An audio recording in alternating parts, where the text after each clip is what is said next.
Le chemin de fer a toujours été une source intarissable de sujets pour les artistes. Bimblottiers, modélistes et imagiers ont subi son irrésistible attirance.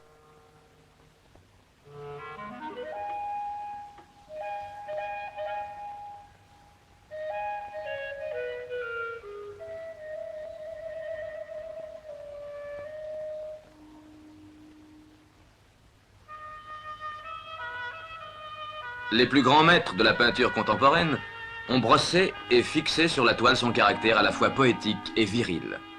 Et son image est souvent au cimès des galeries d'exposition, offrant aux visiteurs une sorte de symphonie en couleurs, de fer et de fumée, qui fait rêver à des horizons nouveaux.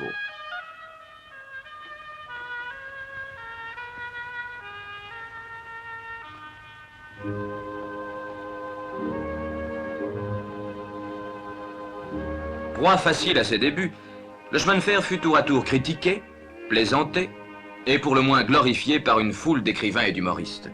Monsieur Thiers, président du Conseil en 1836, n'avait-il pas dit « Un chemin de fer de Paris à Saint-Germain ». C'est un jouet qui amusera les Parisiens, c'est tout. Il n'était pas méchant, mais d'autres personnages insinuèrent que cet engin était dangereux et malsain. C'est sur la foi de ces polémiques qu'il fut interdit au roi Louis-Philippe d'inaugurer l'embarcadère de Saint-Germain le 24 août 1837. Le roi ne devant pas risquer sa vie en cette circonstance. Ce fut donc la reine Marie-Amélie qui tenta l'aventure au nom de son royal époux.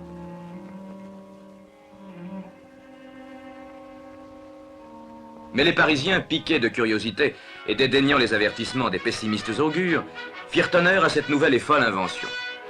Voilà ce que furent les débuts du premier chemin de fer parisien et de la gare Paris-Saint-Lazare.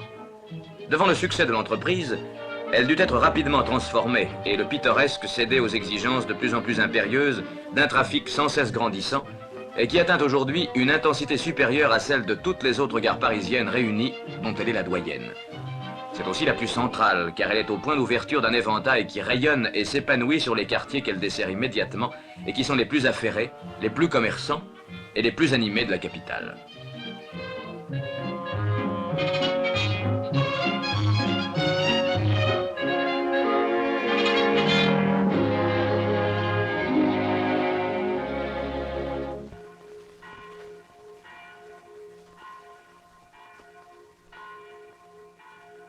Un jour comme les autres se lève sur Paris tout engourdi de sommeil. 5 heures du matin. Les premiers trains arrivent à la gare Saint-Lazare dans une ambiance relativement calme, amenant de Versailles, de Saint-Germain, d'Argenteuil et de plus lointaines banlieues encore les premiers travailleurs, tandis que d'autres, désertant Paris, se dirigent vers les grands centres industriels de la périphérie ouest.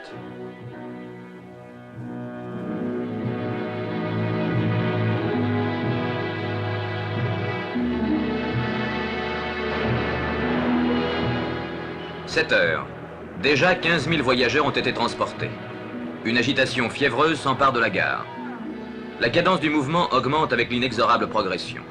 Telles de longues chenilles, les rames se faufilent dans les voies et s'insinuent entre les quais qui ressemblent à autant de fleuves humains déversant leurs courants multicolores qui vont aller se perdre et se fondre dans l'océan parisien.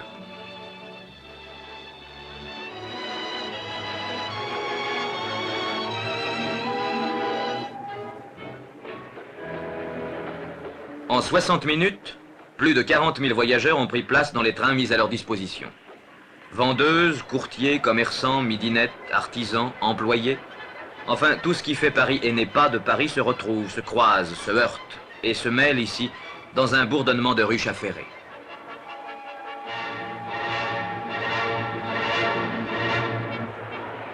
La poussée de fièvre monte encore. C'est entre 8 et 9 heures que le trafic matinal atteint son paroxysme avec environ 50 000 voyageurs. En 4 heures, plus de 100 000 personnes auront été transportées. Mais on est loin du record quotidien horaire de Saint-Lazare. Le soir, c'est autre chose. Mais n'anticipons pas.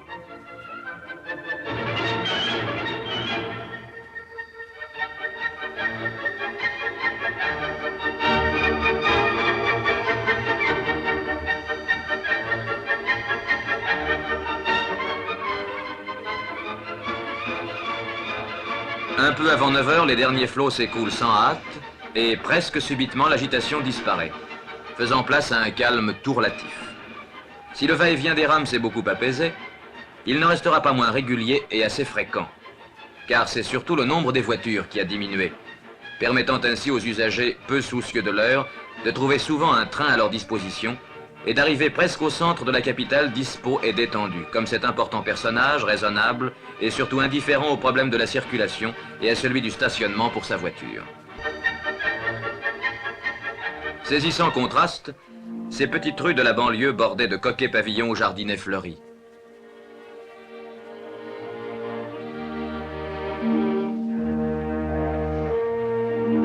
Toute vie semble avoir disparu. Même dans ces grands immeubles où réside toute une population laborieuse, le calme s'est installé. C'est d'ici et de là que sont partis tout à l'heure et reviendront ce soir les voyageurs sans bagages du travail quotidien. Sur toutes ces terres qui furent verdoyantes et boisées, jadis parcourues par le petit chemin de fer de Saint-Germain, où il y a quelques décades encore les maraîchers arrosaient choux, salades et poireaux, ce sont aujourd'hui des cités et des villes presque entières, véritables fourmilières humaines qui ont été construites ou se construisent, augmentant ainsi de façon prodigieuse d'année en année la densité d'une population toujours croissante. Ceci pose au chemin de fer un problème de transport sans cesse renouvelé. C'est aussi, et c'est encore dans la banlieue de la région parisienne desservie par Saint-Lazare, que sont installées quantité d'usines les plus diverses, et une grande partie de l'industrie automobile constamment en évolution.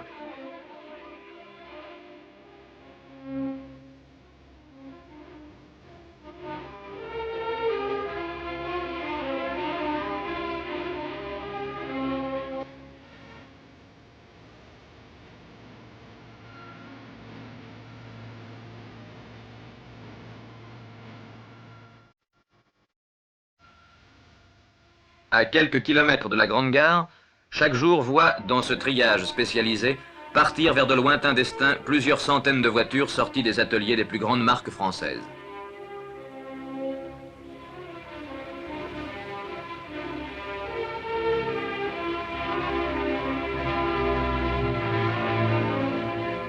L'heure tourne. 135 000 voyageurs ont été absorbés. C'est maintenant Paris-Saint-Lazare, la grande gare orientée vers la Normandie. Cherbourg, Rouen, Dieppe, Le Havre, autant de portes largement ouvertes sur les Amériques et l'Angleterre. C'est un foyer de rayonnement sur une des plus grandes parties du monde. Les voyageurs étrangers, souvent hôtes de Paris, ne font-ils pas aussi partie des grands banlieusards de la capitale du monde? Comment faire autrement que de l'affirmer avec la sécheresse peu poétique des chiffres? Annuellement, les relations franco-britanniques représentent 336 000 voyageurs et les transatlantiques 174 000.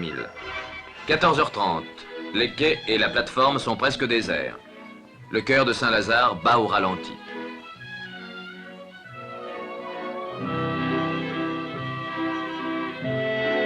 Dans les cabines d'aiguillage dirigeant entrée et sortie, le calme a succédé à l'activité. C'est la trêve de l'après-midi. Si l'on peut appeler trêve la période qui voit circuler tranquillement jusqu'à 18h plus de 95 000 voyageurs.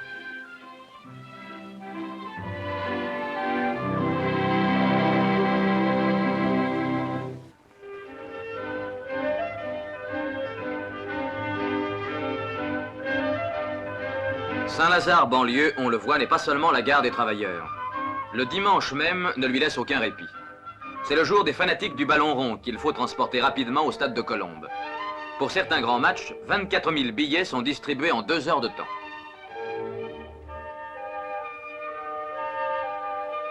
Payant leur tribut à la desserte d'une banlieue riche en souvenirs historiques, les trains emportent dans leurs flancs provinciaux et touristes vers Saint-Germain et son château, qui furent, avant Versailles, la principale résidence royale des environs de Paris.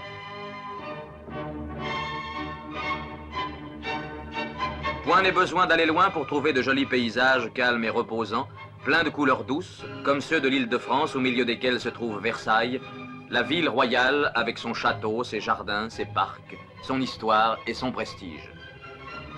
Mais les dimanches d'été, ce sont surtout les Parisiens de Paris, avides d'air pur, qui se pressent vers les rames de banlieue, afin d'aller goûter dans les bois de Chaville, de Saint-Cloud ou de Marly, un repos bien gagné.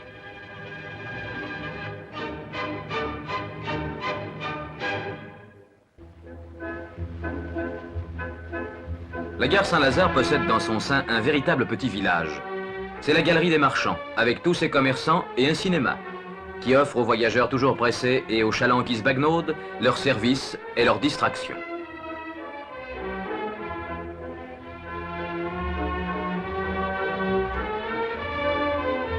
Le cadeau qu'on achète ici, parfois pour une fête, C'est aussi l'objet que l'on perd et qu'on ira plein d'espoir rechercher parmi la multitude des objets trouvés. C'est ici le spectacle d'un bazar où rien n'est à vendre. Voici des casiers bourrés d'articles qui feraient la joie de la brocante. Un empereur et un dieu s'y côtoient, perdus en ce milieu profane et terre-à-terre, parmi les choses les plus étonnantes et les plus inattendues, oubliés au hasard du voyage, dans un train, sur un quai, par toute une humanité distraite.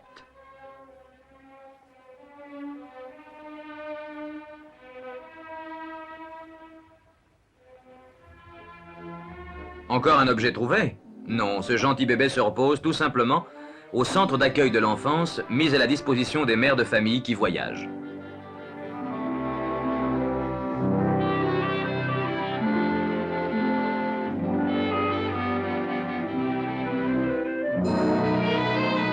Des mains expertes préparent le biberon comme chez soi, selon la formule rituelle des meilleurs traiteurs. D'autre part, la maman trouvera ici tout ce qu'il faut pour remédier à tout incident technique humide ou salissant, indépendant de la volonté de son charmant bambin.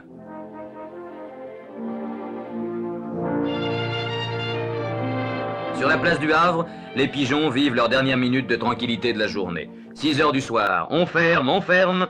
C'est pour la majorité des magasins, bureaux et ateliers la fin du travail quotidien.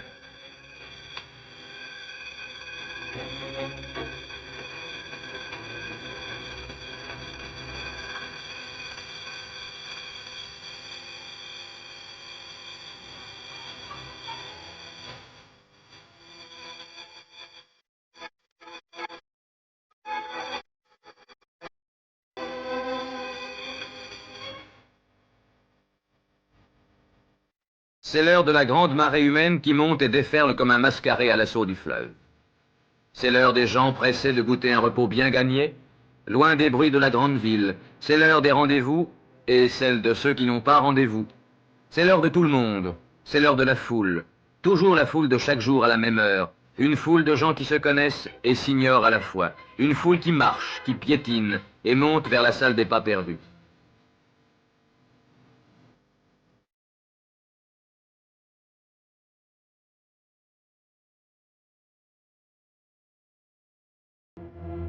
La fièvre s'empare à nouveau de la grande gare, qui va pendant 1 heure vivre intensément sous le contrôle de ses cabines d'aiguillage.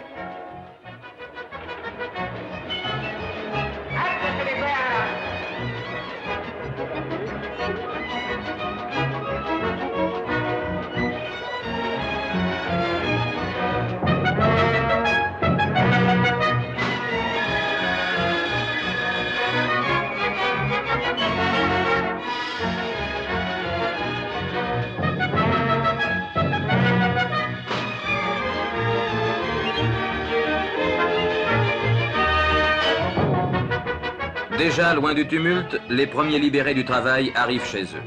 Et dans quelques instants, ils ressembleront tous à celui-ci, détendus et confortablement installés sous les frais ombrages de son jardin, à moins évidemment qu'ils n'habitent en appartement.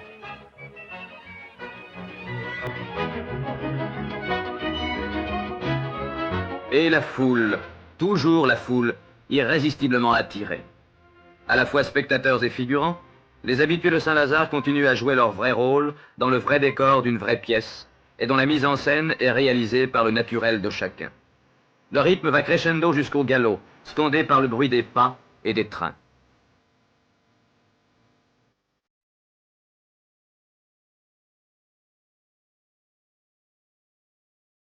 Dans les coulisses de cette grande scène parisienne, les machinistes, aiguilleurs rapides et sûrs, commandent les changements de décor. Versailles, Saint-Germain, Argenteuil et autres toiles de fond. Lorsque les horloges et les pendules finiront de grignoter la 60e minute de cette heure cruciale, plus de 67 000 voyageurs auront été transportés par les 141 trains mis en route à la cadence d'au moins 2 par minute.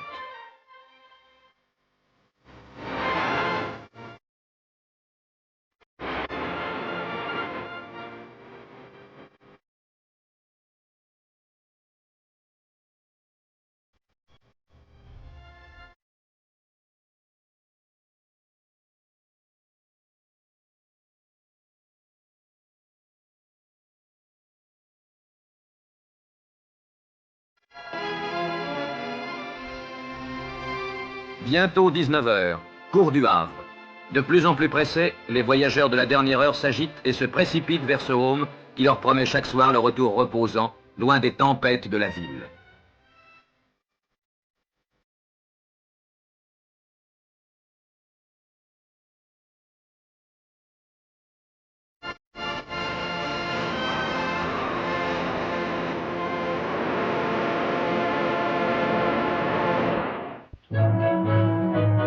La nuit est revenue.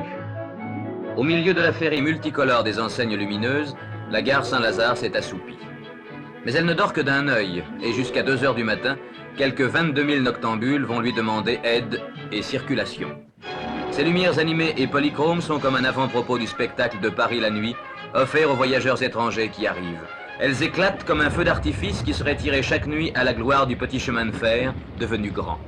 378 000 voyageurs transportés en 24 heures, soit largement les populations de 2 villes comme Bordeaux et Dijon réunies, ou bien plus de 3 fois celle d'un port comme Rouen.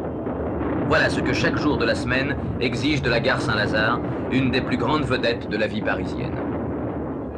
Ici se termine l'histoire du petit embarcadère du pont de l'Europe, devenu la grande gare Saint-Lazare. Ah, monsieur Thiers, si vous pouviez voir ça. Presque 380 000 voyageurs par 24 heures. Et ce n'est pas fini, car l'avenir est plein de promesses d'expansion. Aussi, devant cet exemple, peut-on avoir un bon espoir dans les victoires futures du travail humain.